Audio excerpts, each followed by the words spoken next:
Good evening, Bahamas. Coming up tonight. PLP Chairman Fred Mitchell responds to former Tall Pines MP Leslie Miller. Nearly 100 inmates graduate from BTVI. A former police officer opens up about his battle with cancer.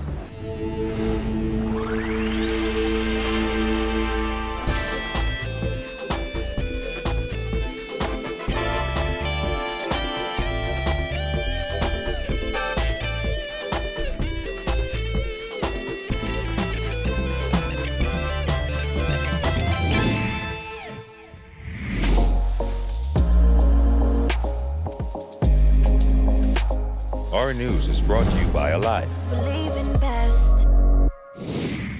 Welcome to Our News, and thanks for joining us. I'm Kyle Joaquin. A family is tonight questioning why their home was raided and family members arrested during the early morning hours. It happened during a joint operation conducted at 4 a.m. in the southwestern district of New Providence. Portions of the ordeal were caught on cell phone as chaos erupted through a dirt road off Bedrock Court.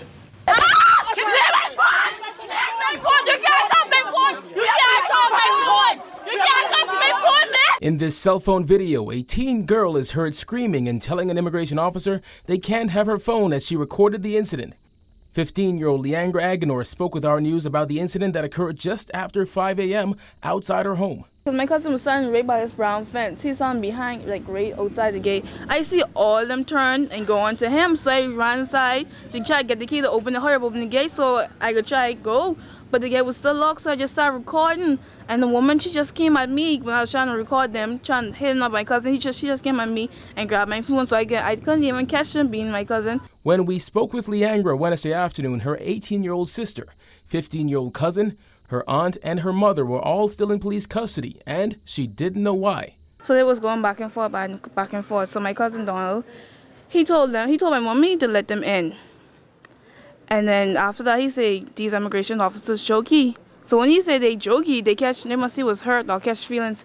And they all of them rush up on him and started beating them. About how many of them? Like 9 of them was on one, and he 15, like 9 of them was on him. Let's go! They're taking everybody, let's go! We come! Let's go! They're taking everybody. Let's go. Let's go.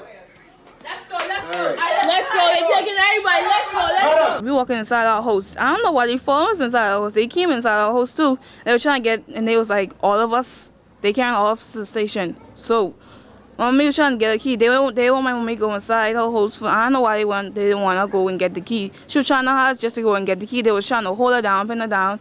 But she was just trying to get a key. Leandra and her 11-year-old brother returned home Wednesday afternoon, but without their mother. They say the entire ordeal was a nightmare. I was more than scared, because how they to do the gunshot, because how they was beating on my cousin, they shot the gunshot. I thought they would shoot him, but they didn't shoot him because he just ran. So he just ran. So you heard them fire shots in there? You saw they fired a shot right in front of us. That's when they started recording. The Department of Immigration said in a statement that 21 males and 7 females were arrested and transported to Carmichael Road Detention Center during Operation Rising Sun, which covered Sir Milo Butler Highway, Jubilee Gardens, Area 51 Village, and Bedrock Court off Bacardi Road. Officials say upon further processing, 16 people were committed to the detention center for various immigration offenses, including illegal landing and overstaying. The statement continued, the department will not tolerate the blatant and deliberate assault on our officers while executing their duties or continued breaches of the statute laws of the Commonwealth of the Bahamas. In other news, Bahamas Electrical Workers Union President Paul Maynard says BPL consumers should brace for continued load shedding up to November when government's newly purchased engines are scheduled to come on stream. He said unless BPL continues to use rental generators once its new engines come on board, the summer months will continue to be torturous for consumers as the power company struggles to meet increased demand. No, it's not. You need another 130. We have ancient equipment. You got to get rid of it all. You'll be fine as long as they keep some of the rental units. They got to keep some of the rental units for you to be fine. Otherwise, next summer you'll be back in this again. While BPL has cut back on load shedding across New Providence in recent days, the company conducted exercise this week in pockets of the island. Finnish technology group Wärtsilä is installing a new 132-megawatt engine power plant to increase generation capacity on New Providence. Works Minister Desmond Bannister has said once that is up and running in October or November, power generation won't be an issue. However, Maynard insists that will only help during the cooler months. You're not going to be off, it's not going to be a long thing unless we have a disaster. But as the engines break down, the guys working around the hood to fix them. Once they get them fixed, they go back online, load shed stops. One would ask, why would the engines continuously break down? Because it seems as though every day there's load shedding. Listen, man, they're ancient equipment. They've a lot of them have served their time. We just putting them, patting them along, like an old car. Once you see you start doing you have to do a lot of maintenance, so you get rid of it, get another. Government signed a $3.2 million contract with Bahamas Marine Construction Company today for the stabilization of Dune Road at Elbrook Key, Abaco. The aim is to provide safer passage for residents traversing the area. In 1999, Hurricane Floyd caused severe damage to the edge of Queens Highway and the nearby sand dune. The scope of works includes removal of common earth materials, rehabilitation of 790 feet of road surface, construction of 850 linear feet of retaining wall to stabilize the edge of the road, and planting dune vegetation. It will take an estimated 30 weeks. Deputy leader of the PLP, Chester Cooper, is responding to former Tall Pines MP Leslie Miller, insisting the party's leadership will not be bullied.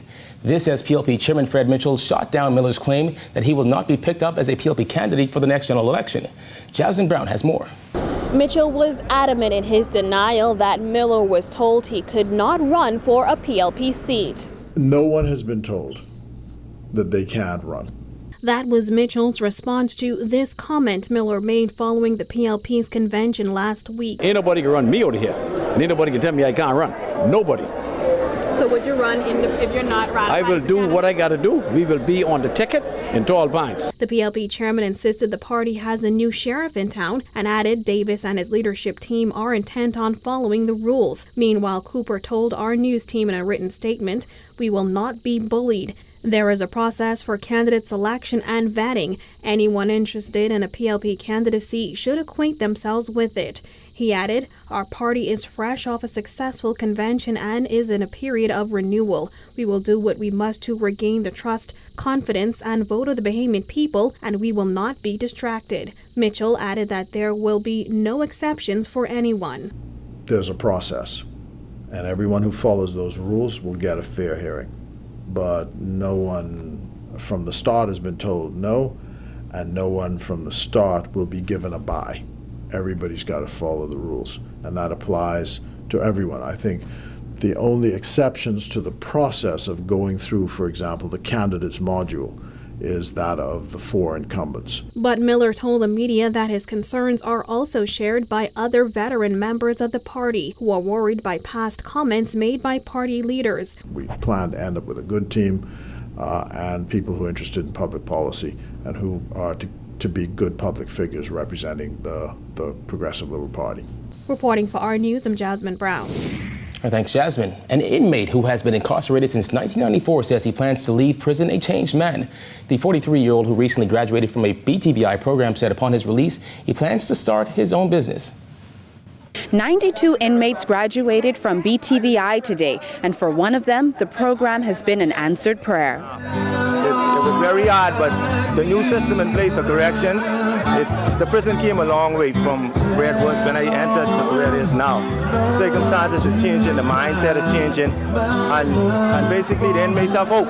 Before being sent to spend time in prison, Anatole McQuay was engaged and planning a family. He said though the road has been rocky, his spirit is not dampened. He spends his days at the correctional facility writing songs and said he hopes to have his 4 albums professionally produced once he's released. The 43-year-old has been incarcerated for 25 years. He was sent to the facility at the age of 19 after being convicted of murder and attempted armed robbery. With his case now at the Privy Council level, McQuay says he's eager for his release date. McQuay says he'll be leaving prison a changed man. It changed me a lot because basically I didn't know there was a part of the world like this where people really go through circumstances like I've been through for the past 2 decades of my life. The prison inmate said he has big plans for his future. Upon his release, he intends to open up a barbershop and use his new degree in garment manufacturing to make carnival costumes. My mother, since I was incarcerated, and she left me an inheritance, and basically I'll be able to use that to open up my companies when I get out and capitalize on the skills I learned in barbering and garment manufacturing. So far, 320 inmates have graduated from BTVI thanks to funding from the Citizen Security and Training Justice Program. The goal is to train at least 600 inmates. Once persons are equipped with the necessary tools, they can find gainful employment. Reporting for our News, I'm Jillian Gray. All right, thanks, Jillian. Still to come, a former police officer opens up about his cancer battle. Plus, crawfish season opens tomorrow. The details after this break.